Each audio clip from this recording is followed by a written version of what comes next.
नमस्कार दोस्तों, एक बार फिर से मेरे इस चैनल में आपका तहे दिल से स्वागत है। सक्षम युवा के कई कैंडिडेट ऐसे हैं जो पहले भी कुछ गलतियां कर चुके हैं और अब भी एक ऐसी बड़ी अपडेट आपके सामने आएगी और जो वीडियो के माध्यम से मैं आपको बताऊंगा। इसमें 3-4 ऐसी अपडेट है जिसके बारे में आपको जानना जरूरी है दोस्तों, नहीं तो आप सक्षम युवा की फाइल को खो दोगे, यानी कि आपकी जो सक्षम युवा की जो फाइल है वो डिलीट है कर दी जाएगी दोस्तों। तो चलिए दोस्तों, सक्षम युवा की फाइल के अंदर जो अपडेट्स आए हैं उनको हम कैसे चेक करेंगे। सबसे पहले मैं आपको अपडेट बताने जा रहा हूँ, वो अपडेट ये है इंस्ट्रक्शन की। ठीक है, यानी कि देखिए दोस्तों, इंस्ट्रक्शन फॉर सक्षम युवा, आप अपनी सक्षम युवा की फाइल को लॉगिन कर लीजिए दोस्तों। ठीक है, अब कई कैंडिडेट ऐसे हैं जिनको फाइल ही लॉगिन करना नहीं आता है दोस्तों, उसके बारे में भी मैं बता दूंगा। कई कैंडिडेट ऐसे कहेंगे कि सर हमें तो पता है, हमें ये बताने की क्या जरूरत है। तो मैं ये कहना चाहूंगा कि मेरे पास कई कैंडिडेट अभी भी आते हैं हमारे शॉप के ऊपर, ये बोलते हैं कि सर हमारी सक्षम युवा की फाइल खुल ही नहीं रही दोस्तों। ठीक है, तो इस प्रकार से मैं आपको बताऊंगा कि सक्षम युवा की आपको फाइल को कैसे खोलना है। ठीक है, और इन अपडेट्स की आपको जानकारी भी आपको इस मेरे वीडियो में मिल जाएगी दोस्तों। तो हाथ जोड़कर निवेदन करते हैं दोस्तों कि हमारे चैनल को जरूर सब्सक्राइब करें। एक सब्सक्रिप्शन ही हमारी मोटिवेशन का काम करता है दोस्तों। हमें लगता है हमारे सब्सक्राइबर को या फिर हमारे जो अ, दोस्त हैं जो हमारा वीडियो वॉच करते हैं, जो सर्विस समझते हैं, अपनी सर्विस ले लेते हैं, वो उन्हें पसंद आती है दोस्तों। चलिए दोस्तों, पहले हम इंस्ट्रक्शन की बात करेंगे, फिर आपको सक्षम युवा की जो फाइल है उसे खोलने का तरीका बताऊंगा।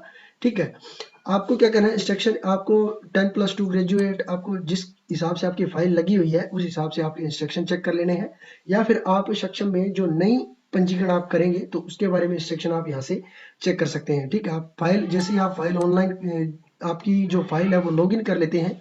फाइल लॉगिन करने के बाद आप जैसे ही होम पर क्लिक करेंगे या फिर आप फाइल लॉगिन ना होने पर भी होम पर आप क्लिक करते हैं तो ये इंस्ट्रक्शन आपके सामने आ जाते हैं दोस्तों। अब दोस्तों, जैसे ही हम साइन इन पर क्लिक करते हैं, ये मैं आपको बता देता हूँ, ये मेरी तो जो साइन इन हुई हुई है इसीलिए ये दिखा रहा है।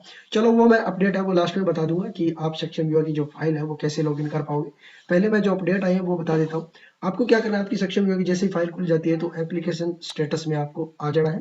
अपनी जैसे ही सक्षम युवा की फाइल हम खोलते हैं तो उसके अंदर आपको सारा डाटा है वो लिखा हुआ मिल जाता है कि हमें क्या कुछ क्या है। वो तो आपको सब कुछ पता ही हो गया क्योंकि आप सक्षम युवा के पंजीकरण के जो फाइल के जो कैंडिडेट हो। ठीक है, आपको सबसे पहली और बड़ी अपडेट मैं ये बता देता हूँ। ठीक है, कि सबसे पहले तो आपको जो एक्सचेंज का अपडेट डाटा है वो चेक कर लेना है कि आपका जो नेक्स्ट रिन्यूअल था, मान मान लो आपने जब भी फाइल लगाई।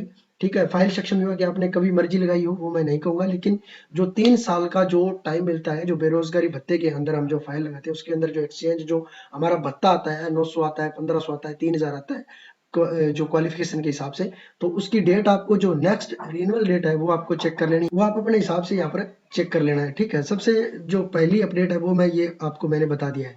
अब दोस्तों सीधा स्क्रॉल करके नीचे आ जाना है, सीधा सीधा नीचे आ जाना है। ठीक है, सीधा नीचे आने के बाद अब देखिए दोस्तों, यहाँ पर आपकी modified applicant employment registration detail. ठीक है, इसके अंदर आपकी जो एक्सचेंज की जो डिटेल है, यानी कि जो बेरोजगारी भत्ते की डिटेल है वो अपलोड कर दी जाएगी। ठीक है, एक कारण आपका ये हो सकता है कि आपने ये सब कुछ नहीं किया तो आपकी फाइल है वो डिलीट हो सकती है दोस्तों। ठीक है, दूसरी फाइल ये बता देता हूँ, फैमिली आईडी के बारे में मैं आपको बता देता हूँ। फैमिली आईडी जो सिस्टम के अंदर जोड़ दी गई है सक्षम युवा की जो फाइल है, अब जो नए पंजीकरण करेंगे 2024 के बाद उनका तो डाटा ऑटोमेटिकली उठा लिया जाएगा। इससे पहले जो पंजीकरण हुए हुए हैं दोस्तों, या फिर जो नए पंजीकरण किसी ने 21 से लेकर जो अभी तक जो पंजीकरण करे हैं उनका डाटा तो उठा लिया जा रहा है, लेकिन जिनका डाटा नहीं उठाया जा रहा है, जिनका अपडेट किया जा रहा है फैमिली आईडी के थ्रू, ठीक है, उनके बारे में मैं बता देता हूँ। वो कैंडिडेट, मान लो आपकी फैमिली आईडी, आपने जब भी आपने फाइल लगाई आपकी फैमिली आईडी अटैच नहीं हुई थी, या फिर आपने अब फैमिली आईडी लगाई 21 से लेकर 24 तक और आपकी फैमिली आईडी अटैच हो गई है। ठीक है, इस प्रक्रिया तो इसमें देख लीजिए, यहाँ पर अटैच हुई आपको फैमिली आईडी मिल जाएगी दोस्तों। अब सबसे पहले इसमें आपको इनकम चेक कर लेनी है। आपकी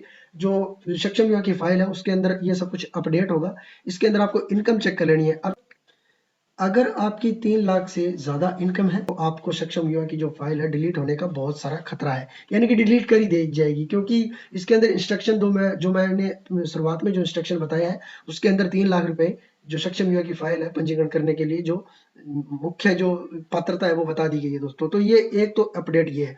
तो आपको सिंपल से क्या करना है, आपने अपनी फैमिली आईडी में जल्दी से जल्दी रिक्वेस्ट लगा लेनी है इनकम की। अगर इनकम कम हो जाती है तो आपको अपनी फैमिली आईडी लेकर एक्सचेंज चले जाना है, वहां से अपना डाटा है दोबारा से अपडेट करवा लेना है। दोस्तों याद रखिए, अगर यहाँ पर फैमिली आईडी इनकम आपकी बढ़ा दी गई है तो आपका फाइल है वो डिलीट 100% कर ही देंगे वो। ठीक है, आपको सक्षम युवा की जो पंजीकरण उनसे बाहर कर देंगे। आप सक्षम युवा का कोई भी मानदेय का, भत्ते का कोई भी फायदा आप नहीं ले सकते हो दोस्तों, ठीक है। दूसरी नंबर तो बात मैंने ये आपको बता दी। अब तीसरी नंबर में आपको क्या बताता हूँ, चलिए ऊपर की तरफ चलते हैं स्क्रॉल करके, ठीक है। तीसरा नंबर जो पॉइंट आता है वो आता है दोस्तों, यहाँ पर देख लीजिए, यहाँ पर मैनेज अकाउंट, इसके बगल में देख लीजिए manage personal detail update family, आपको सिंपल से यहाँ पर क्लिक कर लेना है। अब देखिए दोस्तों, यहाँ पर भी आपको चेक करना है कि आपकी जो फैमिली आईडी में जो क्वालिफिकेशन है या मिसमैच तो नहीं है। मान लो किसी कैंडिडेट ने रेगुलर कोर्स किया है, ठीक है, और उसने प्राइवेट भी अपनी फैमिली आईडी में डाल रखा है, ठीक है, तो यहाँ पर आपकी क्वालिफिकेशन है वो मिसमैच दिखाएगी। आप वहां से रेगुलर कोर्स ही फैमिली आईडी में डलवा लीजिए। अगर आपका वहां पर अनएम्प्लॉयड भी है दोस्तों तो ठीक है, और आप स्टूडेंट करवा रखा है उसके अंदर, तो आपको अनएम्प्लॉयमेंट करवा लेना है, ठीक है। तो ये सब चीजें अपडेट मैं आपको इसलिए बता रहा हूँ क्योंकि ये 4-5 अपडेट ऐसे हैं जो आपको बताना बहुत जरूरी है, ठीक है। आपको सारे के सारे अपडेट एक ही वीडियो के अंदर बताने जा रहा हूँ, ठीक है। तो चैनल को जरूर सब्सक्राइब कर लीजिएगा दोस्तों, क्योंकि हमारे लिए मोटिवेशन का काम करता है दोस्तों। वीडियो को लाइक कर दीजिए अच्छा लगता है तो, ठीक है। आपको देखिए सब कुछ ये चेक कर लेना है। अब इतना मान लो आपने चेक कर लिया, यहाँ तक आपको कोई खतरा महसूस नहीं हुआ। अब इससे बड़ी अपडेट जो सक्षम युवा में है वो ये अपडेट है कि आपको देखिए मैनेज पर्सनल डिटेल, इसके अंदर देखिए दोस्तों आपको क्या आना है यहाँ पर, अपडेट मैरिटल स्टेटस। अब दोस्तों ये कहेंगे कि हम तो मैरिड नहीं है, हम यहाँ पर ये फील्ड क्यों भरे। अब मैं ये आपको बताना चाहूंगा दोस्तों कि ये फील्ड देखिए दोस्तों अनिवार्य है, मैंडेटरी फील्ड है। देखिए यहाँ पर स्टार भी लगे हुए हैं, रेड स्टार लगे हुए हैं। अब ये क्यों जरूरी है, ये उन कैंडिडेट के लिए जरूरी है जिसने सक्षम युवा की फाइल मान लो 21 से लेकर 24, जब भी अभी फैमिली आईडी हमारी जनरेट होनी शुरू हुई थी, हमने ये फाइल लगा ली, ठीक है। अब ये बात उन कैंडिडेट के लिए है जिन कैंडिडेट ने जब सक्षम युवा की फाइल लगाई थी तब वो अपने परिवार के साथ थे, ठीक है, और इसके बाद उन्होंने फैमिली आईडी में अलग हो गए दोस्तों, अलग हो गए, और उन्होंने अभी शादी भी नहीं की, फैमिली आईडी अलग हो गई। सबसे पहले तो उनको फैमिली आईडी अपने सक्षम युवा फाइल में अपडेट करवा लेनी है, अपनी जो एक्सचेंज ऑफिस है वहां पर जाकर, ठीक है। दूसरा इसके अंदर अपडेट ये है, जो आगे मैंने अपडेट बताए थे वो तो है ही है, वो तो मेन है इसके अंदर, वो तो आपको करने ही पड़ेंगे, ठीक है। जो मेन अपडेट है ये है, ठीक है, ये आपको ये जरूरी है जिस कैंडिडेट ने विवाह कर लिया है, जिसकी शादी हो गई है, ठीक है। अब इसके अंदर आपको क्या करना है, आपको मैरिटल स्टेटस, आपने विवाह कर लिया या आपका डिवोर्स हो गया या आप विडो हो, जो भी हो, आपकी फाइल अभी भी चल रही है, आपके पास टाइम पड़ा है सक्षम युवा की फाइल का, यानी कि 35 साल से अभी उम्र आपकी कम है, तो ये आपको ये सब कुछ अपडेट कर लेना है इसके अंदर से, देखिए दोस्तों। और आपकी फैमिली आईडी अलग है तो ठीक है, अगर वही आईडी चल रही है तो फिर आपको कोई दिक्कत नहीं है, ठीक है। आप मैरिड हो अनमैरिड हो, ठीक है, ये आप कर लीजिएगा अपडेट। अगर आप की फैमिली आईडी भी वही चल रही है तो फिर तो कोई दिक्कत है नहीं, फिर भी आप अगर आप अपडेट करना चाहो, ये अनिवार्य है दोस्तों, तो आप अपडेट कर लीजिएगा। आप मैरिड अनमैरिड जो भी हो, डिवोर्स जो भी हो, इसमें अंदर आप कर लीजिए। ये जो कॉलम है ये इसलिए दिया गया है, ठीक है। अब आपने क्या करना है, आप मैरिड हो गए, फैमिली आईडी आपकी अलग है, सक्षम युवा की फाइल है जो पहले वाली आईडी पे चल रही है, तो आपको सिंपल से यहाँ पर टिक कर लेना है। यहाँ पर टिक करने के बाद अब देखिए दोस्तों आगे के जो कॉलम है वो खुल जाते हैं। यहाँ पर आपको क्या करना है, जिस भी तारीख की आपकी मैरिज हुई थी वो तारीख आपको डाल देनी है, विवाह की तिथि, डेट ऑफ मैरिज, विवाह स्थल, पैलेस ऑफ मैरिज, जहां आपका विवाह हुआ वो पैलेस आपको यहाँ पर डाल देना है। पैलेस मतलब स्थान दोस्तों, ये नहीं है कि आपने कहीं कोई बड़ा पैलेस है वहां कर दिया उसका नाम, वो भी आप डाल सकते हो, लेकिन स्थान है आप वहां जगह जो भी आप विवाह हुआ, गांव में हुआ, शहर में हुआ, कोई कॉलोनी, कोई नजदीक, कोई ऐसा पार्क स्मारक, कोई भी हो इमारत हो, वो आप यहाँ पर उसका नाम डाल सकते हो भी, इसके पास हमारा विवाह हुआ। अब स्पोज नेम आपको डालना है, यानी कि आपका जन्म साथी का नाम आपको यहाँ पर डालना है, ठीक है। आपके बच्चा हुआ है नहीं हुआ है, बच्चे कितने हैं या वो इस हिसाब से आप डाल लीजिए, ठीक है, ठीक है। अगर नहीं है तो इसमें आप 0 भी कर सकते हो, ठीक है। अब क्या है, इसमें आखिर में आ जाता है नए परिवार का नया पहचान पत्र। अब नए परिवार का नया पहचान पत्र आपको यहाँ पर डाल देना है, डालने के बाद आपको यहाँ पर सबमिट कर देना है। अब जैसे ये डाटा सबमिट हो जाता है, आपका डाटा आगे चला जाएगा। आपको नई फैमिली आईडी, आपकी सक्षम युवा की आईडी और आपका आधार कार्ड लेकर, ठीक है, डॉक्यूमेंट आप साथ लेकर जा सकते हो, ठीक है। हो सकता है कि आपसे जो डिपार्टमेंट है वो आपसे मांगे, ये आप सब कुछ करवा के अपडेट कर सकते हो दोस्तों। तो ये दोस्तों 2-3 अपडेट ऐसी थी जिसके बारे में मैंने आपको बताया दोस्तों, ठीक है। ये आप सब कुछ करवा लीजिए, आपकी सक्षम युवा में बहुत ज्यादा फायदा होने वाला है। इसके अंदर ये सब कुछ आप अपडेट नहीं करवाते हो तो दोस्तों आपके लिए खतरा पैदा हो सकता है सक्षम युवा की फाइल में, क्योंकि आगे भी बहुत सारे कैंडिडेट ऐसे हैं जिन्होंने बेरोजगारी भत्ते की जो फाइल है वो अपडेट नहीं की थी दोस्तों, तो उनका जो सक्षम युवा से उनको बाहर कर दिया गया था, ठीक है दोस्तों। उनके बारे में मैं ये बताना चाहूंगा दोस्तों कि उनको बेरोजगारी भत्ते के अंदर रिन्यूअल कर लें दोस्तों, और दोबारा से फाइल है वो सबमिट करवा लें, कोई बात नहीं। हमारी जो सक्षम युवा की फाइल है वो नहीं लग पाएगी, कोई बात नहीं है दोस्तों, लेकिन आपका जो भत्ता है वो 3 साल बाद आना शुरू हो जाएगा दोस्तों, ठीक है।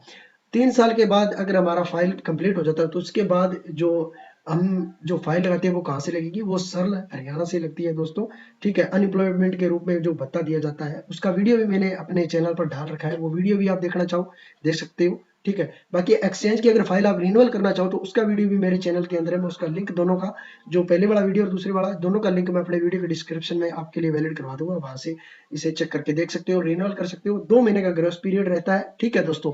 ये सब कुछ आप कर सकते हो दोस्तों। अब चलिए दोस्तों, आपको मैं फाइल जो आप ओपन करते हैं फाइल, वो तरीका मैं आपको बता देता हूँ। ये सारे अपडेट मैंने आपको बता दी, जो मैंने सारे अपडेट आपको बताए वो आप कर लीजिएगा दोस्तों, ठीक है। अब लॉग इन करने का जो तरीका है वो मैं आपको बता देता हूँ, ठीक है। आपको क्या करना है, यहाँ पर आपको जो फर्स्ट वाला कॉलम है, जो 2016 के जो पंजीकरण है उनका तो जो रजिस्ट्रेशन नंबर है वहीं डाल के अपडेट जो फाइल है वो खुल जाती है दोस्तों। जिनके भी सक्षम युवा की फाइल है, जिनकी सक्षम युवा की नई फाइल खुल रही है, उनको क्या करना है, सबसे पहले आपको GLR ये डाल लेना है, फिर आपको डैश डाल लेना है। डैश डालने के बाद मान लो आपने 2021 में की जो पंजीकरण सक्षम युवा की जो फाइल है, जो फाइल आपने लगाई 2021 में लगाई या 22 में लगाई, 23 में, जिस भी सन में आपने लगाई, आपको क्या करना है, सिंपल से उस सन को आपको डाल लेना है, ठीक है। सिंपल से आपको उस सन को आपको डाल लेना है, ठीक है। सन डालने के बाद आपको फिर डैश लगा देना है। अब आपको अपना पंजीकरण नंबर यहाँ पर लगा देना है, फिर आपको पासवर्ड लगा देना है और क्वालिफिकेशन लगा देनी है।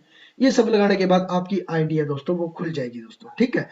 ये सब आप आराम से कर सकते हो। अब जो कैंडिडेट है जिनको नहीं पता है वो आराम से इस फाइल को खोल लेगा और अपना डाटा है वो चेक कर लेना। जो अपडेट मैंने बताई है वो अपडेट आप कर लेना दोस्तों, सक्षम युवा की फाइल आप बचाना चाहते हो तो। वीडियो अच्छा लगता है तो वीडियो को लाइक कर लीजिए, दोस्तों के साथ इस जानकारी को जरूर शेयर कीजिए दोस्तों, ठीक है, ताकि वे भी अपनी जो सक्षम युवा की फाइल है वो बचा सके समय रहते। चैनल को जरूर सब्सक्राइब करके जाइएगा दोस्तों। पूरा वीडियो वॉच करने के लिए थैंक यू दोस्तों।